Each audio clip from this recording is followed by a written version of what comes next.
إن الحمد لله أصلي وأسلم على نبينا مصطفى محمد صلى الله عليه وسلم وعلى آله وصحبه أجمعين أما بعد أعوذ بالله من الشيطان الرجيم بسم الله الرحمن الرحيم സൂറ ആലു ഇമ്രാൻ 23-ാമത്തെ ആയത്തിന്റെ വിശദീകരണം.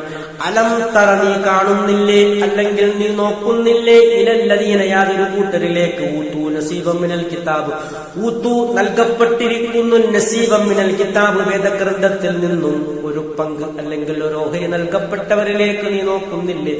യുദഊന ഇലാ കിതാബില്ലാഹി, അവർ അല്ലാഹുവിന്റെ കിതാബിലേക്ക്, ഗ്രന്ഥത്തിലേക്ക്, ഖുർആനിലേക്ക് വിളിക്കപ്പെടുകയും ചെയ്യുന്നു. ലിയഹ്കുമ ബൈനഹും, അവർക്കിടയിൽ വിധി കൽപ്പിക്കുന്നതിന്. തുമ്മ, പിന്നെ യതവല്ല, അവർ തിരിഞ്ഞു കളയുന്നു. ഫരീഖം മിൻഹും, അവരിൽ നിന്നും ഒരു വിഭാഗം അതാ തിരിഞ്ഞു കളയുന്നു. അതേസമയം അവരിൽ നിന്നും കുറഞ്ഞൊരു വിഭാഗം ഇസ്ലാമിലേക്ക് തിരിച്ചു വന്നിട്ടുണ്ട്. അതുകൊണ്ടാണ് ഫരീഖം മിൻഹും, അവരിൽ നിന്നും ഒരു വിഭാഗം അല്ലെങ്കിൽ അവരുടെ പുരോഹിതന്മാരിൽപ്പെട്ടവർ അവർ അതാ തിരിഞ്ഞു കളയുന്നു.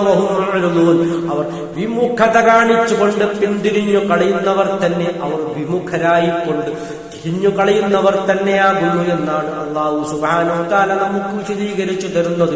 അല്ലാഹുവിന്റെ കിതാബ് പ്രകാരം, ഖുർആൻ പ്രകാരം കൃത്യമായി സത്യം അസത്യം വിവേചിച്ച് മനസ്സിലാക്കി തരുന്ന ഖുർആനിന്റെ അടിസ്ഥാനത്തിൽ കാര്യങ്ങൾ തീരുമാനിക്കാം, വിധി കൽപ്പിക്കാമെന്ന് പറഞ്ഞുകൊണ്ട് ആ അഹ്ലുൽ കിതാബിൽപ്പെട്ട ഒരു ഭാഗത്തെ അവർ സത്യത്തിലേക്ക് ആ നബിമാർ ക്ഷണിക്കുന്ന സമയത്തൊക്കെയും, ആ സജ്ജനങ്ങൾ ക്ഷണിക്കുന്ന സമയത്തൊക്കെയും അവർ പിന്തിരിഞ്ഞു കളഞ്ഞു പോകുകയാണ് ചെയ്യുന്നത്. അഹ്ലുൽ കിതാബിന്റെ ആൾക്കാർ സത്യം മനസ്സിലായിട്ടും അത് സത്യം ഉൾക്കൊള്ളാൻ അവർ ഒരിക്കലും തയ്യാറാകുന്നില്ല.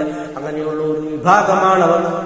ജൂത ക്രൈസ്തവരെ കുറിച്ച്, ജൂതന്മാരെ കുറിച്ച് പ്രത്യേകിച്ചും അല്ലാഹു പറയുന്നു, സ്വന്തം മക്കളെ അറിയുന്നത് പോലെ മുഹമ്മദ് മുസ്തഫ സല്ലല്ലാഹു അലൈഹി വസല്ലമയെ അവർക്കറിയാം, എന്നിട്ടും അവർ ഇസ്ലാമിലേക്ക് കടന്നു വരുന്നില്ല.